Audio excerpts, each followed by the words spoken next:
So, what are 5 stocks that are extremely overbought and extremely overvalued? What's going on, guys? It's Ricky with TechBud Solutions, and in yesterday's video, I talked about 5 stocks that were extremely oversold, and today we're going to break down the top 5 that are extremely overbought. To start off, it's going to be Lyft. Lyft reported earnings, and rightfully so, it gapped up. Great. But one of the things that I love to focus on is anytime something gaps up very quickly, kind of like a slingshot. Once it breaks its support, it quickly corrects itself more to a realistic price point. It's not saying that Lyft has to return back to $11 a share, but one of the things that Lyft has done quite often is consistently trade around that $10 price point. And anytime that it does gap up, it ends up correcting itself once we see that break of support. I love trading reversals, but I want to remind you, just because I prefer to trade them does not mean that you need to as well. I personally don't mind shorting stocks. If you're someone that doesn't know how to manage risk, if you're someone that doesn't know how to lock in profits, shorting is probably not going to be something that you want to get into as of right now. But overall, for those that are a little bit newer, shorting means opening a position, which means borrowing shares to short and then buying to cover at a lower price point, so you make money as this thing actually sells off. The thing that I love about this is that if we do get that break below that EMA, if we retrace back to the moving average, that's about nearly a 19 to 20% return. If it returns back to previous price points, that's going to be nearly a 30% return. And again, that's not from the current price point. That's from breaking below EMA, so actually waiting for confirmation. So Lyft is definitely in my radar, and it's something that I want to add an alert on, not because I feel the need to short it right now, because as long as it holds above EMA and continues to indicate signs of an uptrend, leave it, right? There's no reason to overcomplicate it. Let it run up. But once it loses its steam, you can't be surprised if it ends up correcting itself. Getting into the next one, SMCI. This is one that has been consistently gapping up. And just like we talked about overbought stocks, we talked about this one yesterday because it saw a 25% drop. But the reason that it's also included in today's video is that a 25% drop is a lot. But looking at this, it has a lot more to give back. Look at this, trading at that $800 price point. As long as it trades above that EMA, I wouldn't necessarily care to open up a short position. But if we do break below that $750 price point, again, we have a long way down, all the way down to that $480 price per share. It was previously trading at $200 to $300 a share, so it's going to be really exciting to see if it does break that support at the EMA, to see if it begins to actually retrace itself back down to that moving average.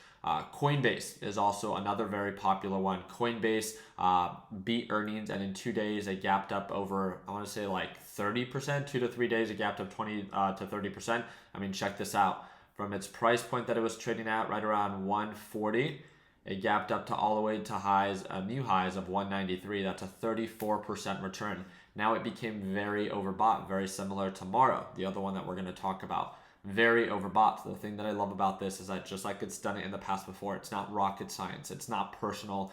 If you're going long on these stocks, I don't have anything against you. It's just knowing the way and that the market moves. It's understanding these cycles, these sessions of the market. There's these cycles when the market's very bullish and great, but then it becomes overbought because it's overvalued, right? There's too much hype that was factored in.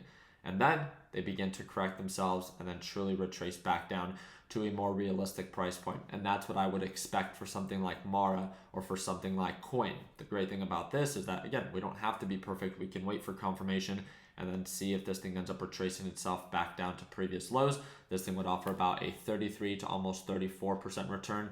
And then Mara, from its current price point to previous lows, right? Not lows at 52-week lows, but just previous lows that it was just a few weeks ago, really a few days ago, 42%. I love shorting overvalued and overhyped up companies once I get confirmation, because again, it's literally like taking candy from a baby. It's as ideal as I would say a setup can be. It's an overhyped, overvalued company.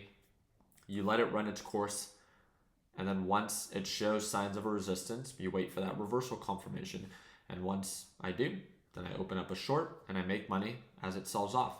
A lot of people get offended, but again, if people get offended because I'm choosing to short an opportunity, we're all here for the same reason, and it's to make money. Just because you own a few shares of the company doesn't mean anything, right? It's not personal. It's not me being against you. It's not me being against anyone that's long on that position. It's just simply understanding how to make money in this market. So just want to make sure that that's super clear. The other one that is extremely overbought based off of recent patterns, but I would be very careful with this one. This is Uber. So Uber did report earnings. It quickly gapped up, but Uber has been more consistently bullish. So I would be more careful with shorting something like this because it does have a history of indicating signs of a consistent uptrend pattern, steady for at least a long period of time since November of 2023. So there is some pullback potential, but this one, out of the other ones that we talked about, just wouldn't be my favorite because its true direction based off of recent patterns is bullish. And when wanting to short something, you really don't want to short something that has a true bullish direction. It's very different from something like coin.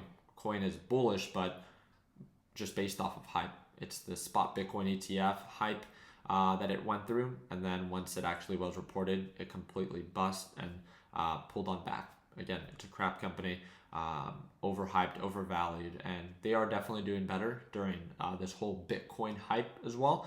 But just like anything, once Bitcoin begins to break its support and crash, I just want you to be aware of what companies end up correcting themselves.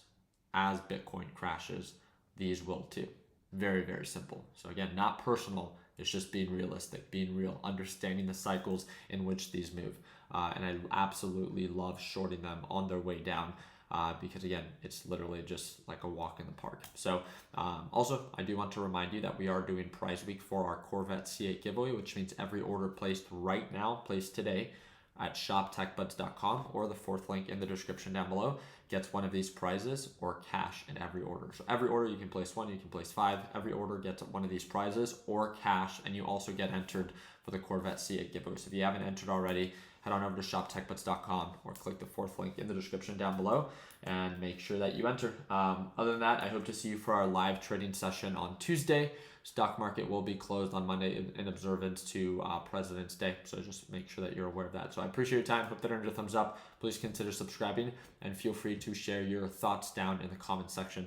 Like always, let's make sure that we end the year on a green note. Take care, team.